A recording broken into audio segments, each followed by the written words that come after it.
ఒక కుటుంబంలో తండ్రిగా నువ్వు తప్పు చేసి నీ ఇంట్లోకి నష్టం వచ్చినప్పుడు నువ్వు దాన్ని గుర్తించటం లేదు.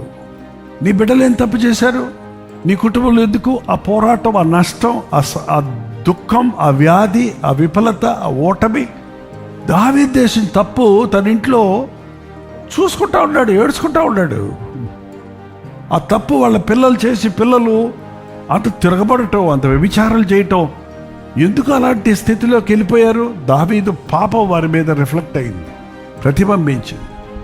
అందుకే నా పాపములు నా బిడ్డల ఒడిలో పడకుండా చేయి ప్రభువా అని తల్లిదండ్రులు నీ పాపం ఒప్పుకున్నప్పుడు నీ పాపము నీ బిడ్డల మీదకి రాకుండా నువ్వు ప్రార్థన చేయాలి.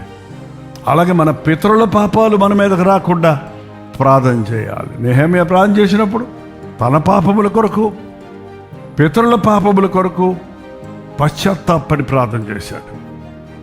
పాపం ఉంటే ప్రభు ఉండడండి.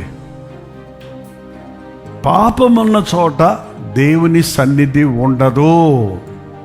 ఇవాళ యేసు ప్రభు సెలవులో మన దెబ్బలు తిన్నాడు కాబట్టి ఖచ్చితంగా నీ తండ్రి తప్పు చేసినా నువ్వు తప్పు అనుభవించాలని లేదు. నువ్వు ఒప్పుకుంటే నీ తండ్రి దోషము, నువ్వు ప్రభువుకి నీ హృదయం తెరిస్తే పితరుల దోషం మన మీదకి రాదు. ఇట్స్ నాట్ కర్మ కాదు, తల రాత కాదు. ప్రభు వచ్చి మన రాతలు మార్చేశాడు. ఆయన ద్వారా ప్రతి శాపము, ప్రతి పాపానికి క్షమాపణ దొరుకుతుంది.